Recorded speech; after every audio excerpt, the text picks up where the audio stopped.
The most amazing message transmitted from the other world was a message from Leslie Stringfellow, in which he described incredible details about how the afterlife works.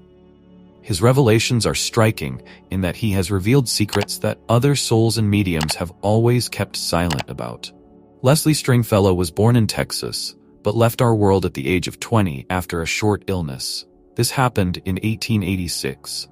He was the only child in his family, so it is not surprising that with his passing, his parents were crushed by grief. They tried their best to establish contact with him. Unfortunately, all the mediums they approached turned out to be charlatans. None of them passed the basic verification of the authenticity of their messages. Then the desperate parents decided to get in touch with their son on their own. Having established contact with the other world, they succeeded. To do this, they used a Ouija board. His father and mother held communication sessions with him every evening at the same time. What has been conveyed through this method is astounding. No medium has ever told such amazing details about life after death before. One of the most incredible messages conveyed by Leslie Stringfellow concerned the description of the geographical position of the other world relative to ours. It turned out that he was next to ours, but in a different dimension. The spiritual world begins near the familiar material sphere and goes millions of miles into space. It surrounds our plane of being from all sides, just as the atmosphere surrounds the globe. Leslie Stringfellow argued that every earthly nation has its own copy in the spiritual world, which is located near the location of its earthly original. In other words, most Germans live near Germany, and most Chinese live near China. However, each of these areas has an infinite extent. This is due to the fact that in the afterlife, people prefer to live among their own kind, both historically and culturally. That is, exactly the same as it was on Earth. Leslie Stringfellow also noted that in the otherworldly space, no race or religion is preferred over others. There is a universal spiritual language there, thanks to which everyone understands each other perfectly. In other spheres of existence, there is a spiritual sun that shines through the physical sun known to mankind. Only we see its material form, and its essence is spiritual. This spiritual sun always shines in the afterlife, although it is not as bright as usual for several hours a day. This period is analogous to the night in the afterlife. As for the weather in the metaphysical realm of being, according to Leslie Stringfellow, it is always beautiful. The temperature is always comfortable, like on a warm summer day. There is no rain, but every 2 weeks there is a light fog. Leslie Stringfellow also described a part of the afterlife called the Land of Summer. This place, as the name suggests, is amazingly beautiful. There are magnificent trees, unimaginable flower fields, murmuring streams, majestic mountains, and sparkling lakes. There you can find animals that are familiar to modern people, as well as those that lived hundreds of thousands of years before the appearance of man. In the country of summer, you can find both small settlements resembling villages and huge cities. Leslie Stringfellow also noted that this area of the otherworld was not created by God in a ready-made form, but turned into such a beautiful world thanks to the efforts of highly advanced souls who took care of its nature and erected various structures made of astral matter there. Leslie argued that the houses in which souls live fully correspond to their true spiritual vibrations. Bright souls live in beautiful buildings surrounded by flowers, and dark souls live in creepy shacks in the middle of swamps. Ordinary souls enter the land of summer after death, that is, those about whom it cannot be said that they are bad or good. Most of its inhabitants are souls in the process of improvement.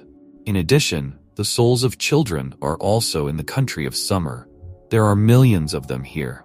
Many houses have been built for them, each of which is designed for children of a certain age. For example, there are separate houses for children aged 7 and 8, separate ones for teenagers, and so on. When the children get older, they move into the appropriate buildings. Of course, we are talking not so much about the biological age of the child, which does not matter for the afterlife, as about his spiritual development. It is the main criterion. All these children are cared for by the most tender and loving souls from the higher planes of existence, who loved children very much in their earthly life. Orphans are surrounded by special care. And in the next world, these include not only those who are left without parents, but also those who died before them, without receiving the fullness of maternal and paternal love. According to Leslie Stringfellow, from the higher planes of existence, spiritual adoption helps children develop faster, and as a result, they often grow into outstanding spiritual masters, prophets, and messiahs, who later come to earth to bring the true light of wisdom and mercy to people.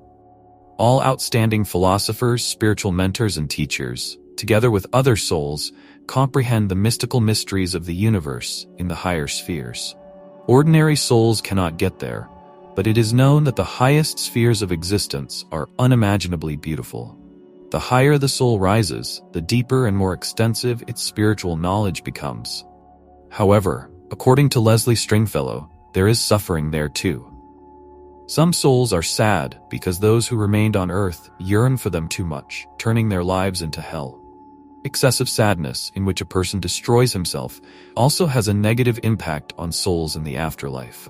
Grief should not turn into self-torture, no matter how much a person loves someone who has left him. But those souls who are generally forgotten on earth suffer the most. They want to be remembered at least sometimes, so that at least one flower is put on their grave. Loneliness is very acutely felt in the land of summer.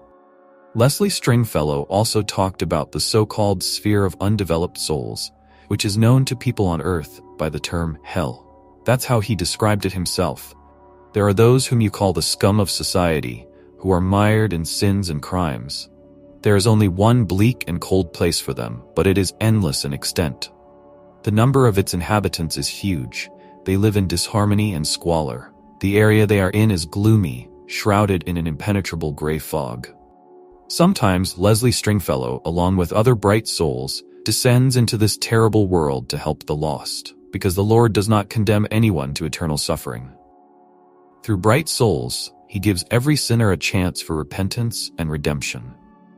But alas, as a rule, spoiled people continue to voluntarily keep themselves in a state of insignificance.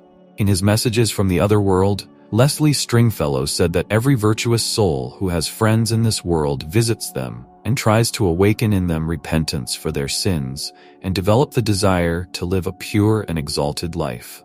However, most often these efforts are thankless work, because many souls are so attached to their dark lives that they find pleasure in it and resist any attempt to help them. But some still realize their mistakes, begin to understand what an unrighteous life they have led, and seize the first opportunity to save themselves. It's scary to think how many people on earth are preparing themselves to be in this terrible place. In his messages from the other world, Leslie Stringfellow talked about a place he called the Hill of Fine Arts.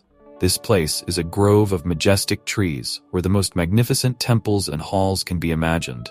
One temple is dedicated to music, another to painting, a third to sculpture, a fourth to technology and other arts. And on the top of the hill, there is a magnificent temple of poets. Outstanding artists who have long since left the earthly plane often perform in these halls, but continue to improve their art here. Leslie Stringfellow noted that neither faith nor the holy book that one follows saves a person. Progress is achieved only through knowledge and the desire to serve others. Only love is the driving force of spiritual growth. Therefore, sometimes revolutionary inventions or masterpieces of art suddenly appear on Earth, which benefit all mankind. Leslie Stringfellow has been relaying his messages from beyond the grave for 15 years. But one day, a friend of his parents, the world-famous writer Arthur Conan Doyle, offered to publish them, as he believed that they were undoubtedly of interest. The parents of the deceased boy agreed, and the book was published under the title Leslie's Letters to His Mother. But because of the small print run, it quickly got lost, until in 2005, a librarian from the University of Arkansas accidentally stumbled upon one of the copies of this book. Thanks to him, the work was republished under the title The Afterlife of Leslie Stringfellow. Dear friends, thank you for watching my video to the end. If you liked it, please like it, and don't forget to subscribe to the channel. It's very important. Thank you, and have a nice day.